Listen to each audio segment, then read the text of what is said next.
जी बच्चों, अब हम करने वाले हैं सॉल्व 13.2। बहुत ही इंपॉर्टेंट न्यूमेरिकल है। सबसे पहले समझते हैं इसकी स्टेटमेंट को। 2 point charges Q1 is equal to 10 micro coulomb, Q2 is equal to 5 micro coulomb are placed at a distance of 150 centimetre. What will be the column force between them? Also find distance and direction of force. 2 point charges, एक Q1 जो है वो 10 micro column है, Q2 जो है वो है 5 micro column के फासले पर रखे गए हैं। इनके दरमियान कॉलम की फोर्स क्या होगी, हमने कॉलम की फोर्स मालूम करनी है और ये भी फाइंड करना है, मालूम करना है कि फोर्स की सीमत कैसी होगी। बच्चों आपके पास डाटा है, Q1 है आपके पास 10 माइक्रो कॉलम, Q2 जो है वो है 5 माइक्रो कॉलम, R जो है आपके पास वो है 150 सेंटीमीटर।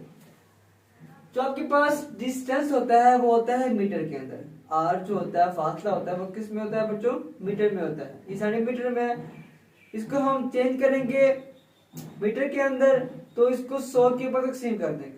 सेंटीमीटर को मीटर में तब्दील करने के लिए हम क्या करते हैं, उसको 100 के ऊपर तकसीम कर देते हैं। तकसीम करेंगे तो 1.5 मीटर आपके पास आंसर आ जाएगा।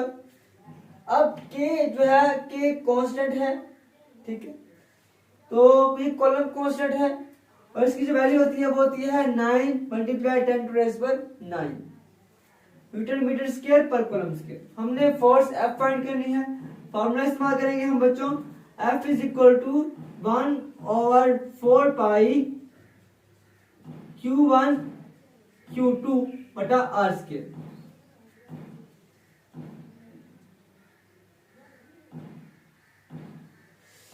कैलकुलेशन करते हैं बच्चों, हमने आप फोर्स निकालनी है, F is equal to 9 multiply 10 to raise पर 9 जरा Q1 बच्चों जो है बड़ा Q1 किसके बराबर है, Q1 बराबर है 10 माइक्रो कॉलम। अच्छा, एक जो माइक्रो होता है मतलब 10 की पावर नेगेटिव 6 के, एक माइक्रो जो होता है वो बराबर होता है 10 की पावर नेगेटिव 6। 5 जरा 10 टू रेज़ पर -6 मल्टीप्लाई Q2 जो है आपके पास, Q1 जो आपके पास वो 10 से बड़ा तो यहाँ पे 10 इस्तेमाल करेंगे, 10 मल्टीप्लाई 10 माइनस 6 जरा 5 जरा 10 की पावर नेगेटिव 6, 1.5 का स्क्वायर। ठीक है बच्चों, अब बच्चों देखें यहाँ पे 10 है, मतलब ये क्या है, 10 जो होता है वो पावर 1 होता है, 10 क्या होता है, पावर 1 होता है। एक जरा 10 की पावर 1 जरा 10 की पावर नेगेटिव 6 जरा 5 जरा 10 की पावर नेगेटिव 6 यहाँ पे आएगा। जब आप 1.5 का स्केल लेंगे तो आपके पास 2.25 आएगा, 2.25 बच्चों। अब यहां से एक गया, बाकी बच्चा माइनस का 5 और माइनस का 6 माइनस का 11 जरा 5 जरा 10 की पावर -11। ठीक है बच्चों, अब नीचे, अब यहाँ पे जो पॉइंट था हमने उस पॉइंट को ऊपर, हमें उस पॉइंट को खत्म करना है तो यहाँ पे क्या करेंगे हम, यहाँ पे पॉइंट खत्म हुआ और पॉइंट के नीचे 1 और ये 2 सिफर।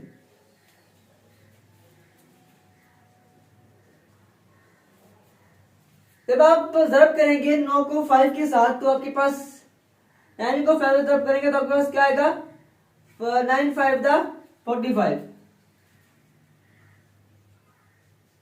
मल्टीप्लाई। अब 11 है, माइनस का 11 है, प्लस का 9 है, माइनस का 2 बचा,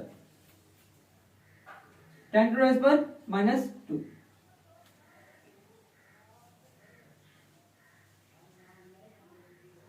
अब बच्चों जरा देखें तो 25 के नीचे क्या है, 100 है, बट्टे का बट्टा ऊपर जाएगा, ये 10 की पावर 2 बन जाएगा, ये इससे कैंसिल आउट हो गया। वो 10 की पावर -2 है, 10 की पावर +2 है, आपस में कैंसिल आउट, आपस में खत्म हो गए।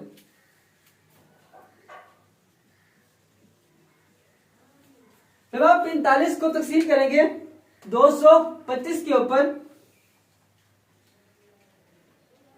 तो 0.2 आंसर आएगा, 0.2 न्यूटन।